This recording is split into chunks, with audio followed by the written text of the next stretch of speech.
नमस्कार विद्यार्थी मित्रांनो, आज आपण एक रेषीय व नैक रेषीय बिंदू तसेच समांतर रेषा व छेदिका यांचा अभ्यास करणार आहे। सेमीच्या विद्यार्थ्यांसाठी एक रेषेला आपण कोलिनियर म्हणतो पॉइंट आणि नैक रेषेला नॉन कोलिनियर पॉइंट असं म्हणतो। समांतर रेषेला पॅरलल लाईन आणि छेदिकेला ट्रान्सव्हर्सल असं म्हणतो। First we study the point collinear and non collinear. एक रेषीय व नैक रेषीय नावातच आपल्याला आयडेंटिफाय होतं। एक रेषीय कोलिनियर एका रेषेत असलेले सर्व बिंदू आणि नॉन कोलिनियर एका रेषेत नसलेले। Suppose take here point A, B, C, D, E and F. Box मध्ये मी 6 पॉइंट घेतले A, B, C, D, E, F. If we draw a line passing through maximum point, तर आपण या जास्तीत जास्त बिंदूतून जाणाऱ्या रेषेला मारली। Suppose this line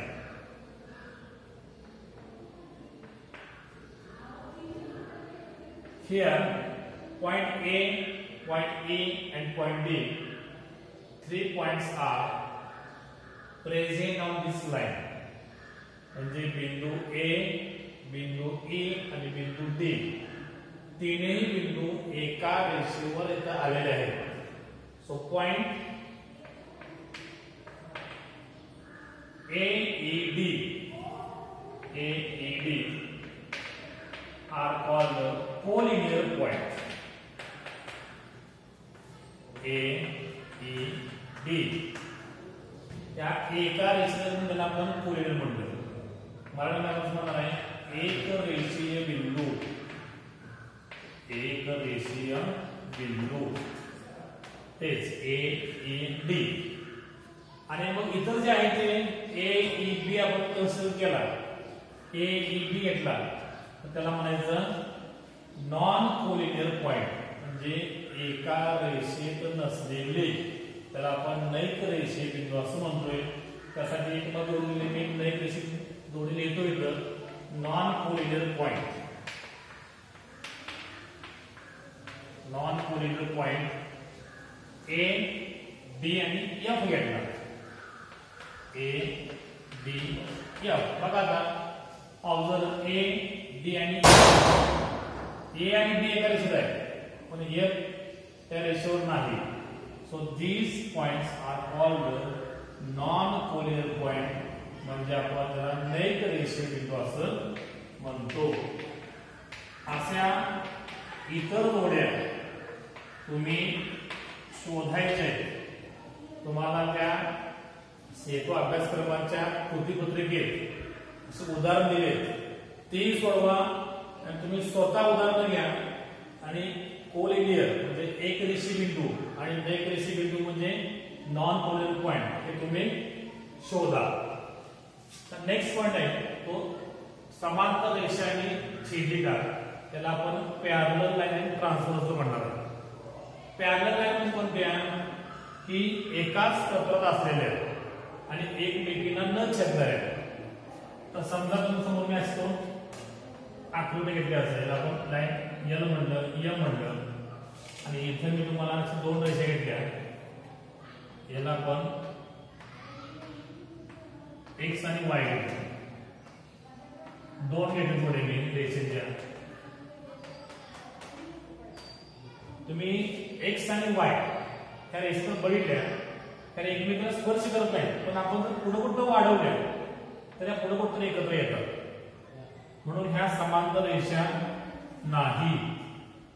line L आणि M बघितली तर या आपण पुढे कितीही वाढवल्या तर त्या प्लेन मध्ये कुठेही एकत्र येत नाही।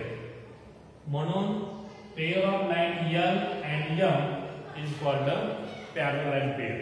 म्हणजे line present in one plane do not intersect each other is called parallel line. आता इथं एल आणि एम दोन पॅरलल लाईन घेतले. तिसरे जो आहे एएफ म्हणलं आपण किंवा आपण जर एच नाव दिलं तर एएच इज कॉल्ड ट्रान्सव्हर्सल. त्याला आपण मराठीमध्ये छेदिका असं म्हणणार आहे. तर छेदिका कोणाला म्हणायचं? जी रेषा इतर दोन रेषांना भिन्न बिंदूत छेदते. The line intersect two different lines in two distinct points is called the transversal किंवा छेदिका असं म्हणतात.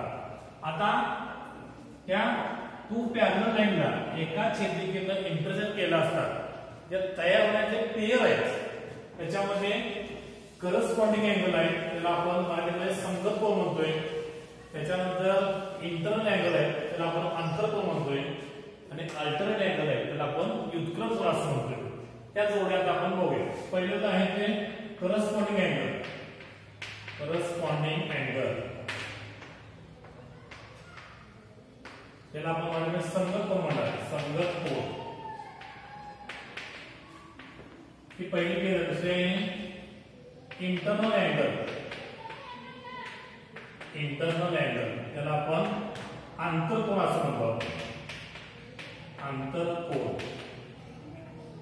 आणि तिसरी जी पेयर आहे ते आपण म्हणतोय अल्टरनेट अँगल.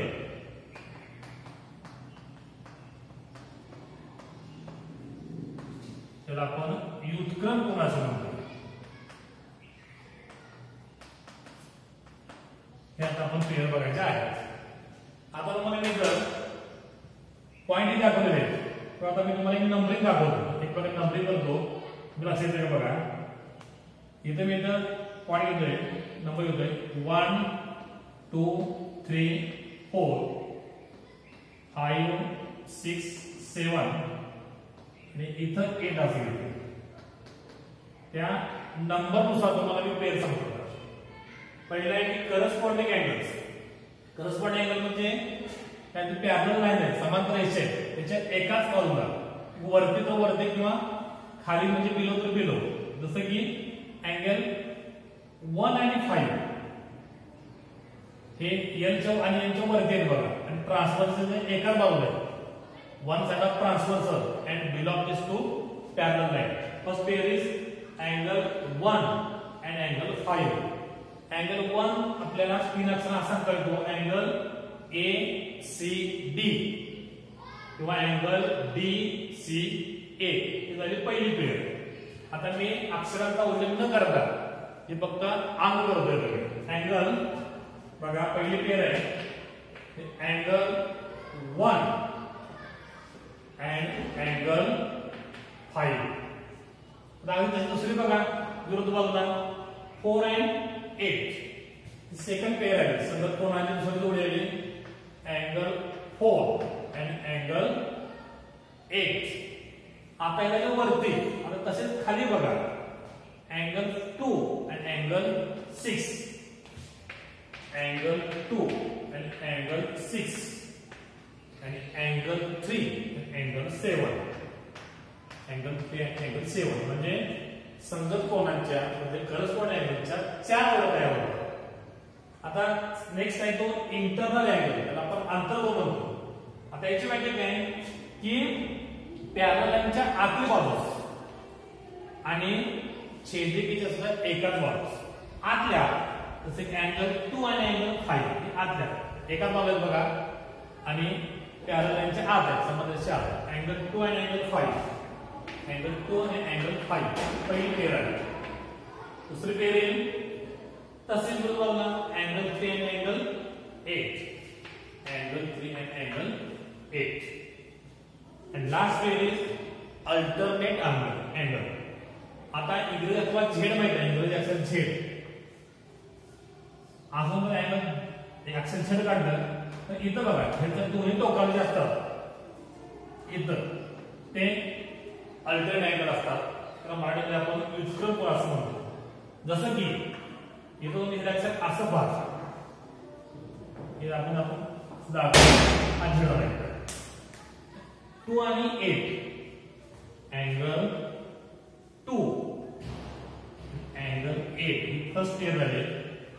आणि त्याची सेकंड पेअरिंग आता उलट आपण त्याचं कन्स्ट्रक्ट केलं अँगल 3 आणि अँगल 5 2 आणि 8 झालं अँगल 3 आणि अँगल 5 म्हणजे equal drought 2 parallel lines and 1 transversal then form 4 pair of corresponding angle 4 संगत कोनांकडे तयार होतात 2 pair of internal angle 2 आंतरकोनांकडे तयार होतात आणि 2 pairs of alternate angle म्हणजे 2 विक्रम कोनांकडे तयार होतात असे तुम्ही जे मला कृतीपत्र दिलेलं आहे स्वाध्याय दिलेला आहे तो पूर्ण करायचा आहे आणि इतर आणि उदाहरण तुम्ही स्वतः तयार करायचे आणि ते अभ्यास तपासण्यासाठी पाठवायचे आहेत थँक्यू